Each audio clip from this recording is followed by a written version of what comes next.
Hi, this is Chris from the StageLeft Podcast. I'm here with Russ Pritchard and Noel Gallagher, High Flying Bird. We just recorded an episode of the StageLeft Podcast, and we're going to take it outside or here in Rome to finish off with a couple of questions. Russ, you played what was James Brown's last ever concert, pretty much, right? Yeah, man. Yeah, we got asked. It's back in the Zutons days, and we got asked to do it. And we were all humongous James Brown fans, like one of my absolute massive heroes. You know what I mean? So it wasn't a question about whether we were going to do it or not. We were always going to do it. And it was a great day. Everything happened really well. So we sound checked. He hadn't turned up yet. Me and Sean were outside having a split. And these about 3 black Mercedes turned up, and I said to Sean, I went, check this. This is the guy. This is the guy. And you meet some people, right? This guy got out the car. He was like the Ready Brek fella. There was just this thing emanating from him. It was fucking unbelievable. I went weak at the knees, honest to God. Yeah. It was like, Jesus Christ. So I was like, fuck. So we went, right, we need to get to Camden now and buy some James Brown records, because we've got loads of records, but we didn't have them with us. Get some vinyl and get him to sign it. So we go down to Camden, buy a few records, me and Sean, come back, get back, and I walk past this dressing room, and there was nobody on the door, and the door was open. I sort of seen him in there, but without propping my head in. Get to our dressing room, and I said to Sean, the fucking room's open, man. Let's get in there. And he said, there's a bouncer on there. I said, there's no bouncer on it. We need to get in there now. So we got in there, rat-a-tat-tat on the door, even though it was open, who that? Seriously, man, honest to God. So we walk in, and I'm like, excuse me, Mr. Brown. We're in the support band called the Zutons.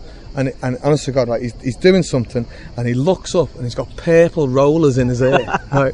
This is like your hero of all heroes. He looks like your nan. You know what I mean? It's fucking amazing. He's got his purple rollers. So you've got to stop yourself from laughing at first, because that's ridiculous, the fact that James Brown's looking at you with these purple rollers in his hair. So I'm like, Mr. Brown, if you do me the great honour of signing this record. What's this? And gets the record. He goes, what's your name? and I'm like Russell.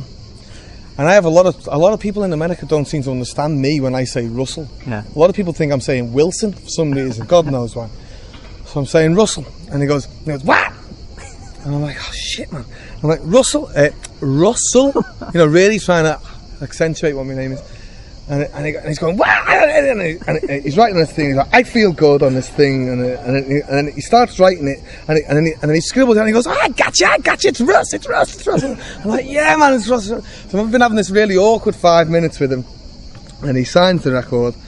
All good. And we go away. Do the show. And then a few funny things happened in the show, right? And this is nothing against this lad who I'm going to mention, right? So we're watching this show. It's James fucking Brown. You love him. Yeah. I love him. Who doesn't love him? Right. We're doing this show. And he stops the show and he goes, now I'm going to bring on one of the most dynamic people I know. And we're like, fuck me. Who the fuck is James Brown going to bring on here?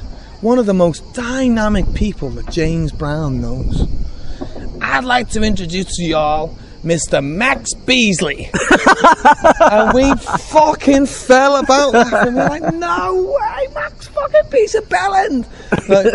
So he comes on, plays piano for a tune, and he was good on the piano, to be fair to him. And then so it was a great night. And then and at the end, we all got on stage with him, and he sort of introduced. We sort of walked past, high-fived him on the way out. Do you know what I mean?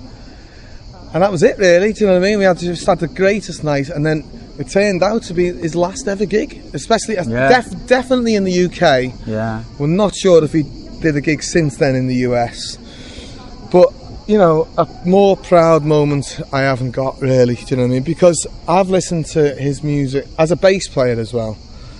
Do you know what I mean? It's like that was the mainstay of everything that we started. When Edgar started teaching me a little bit.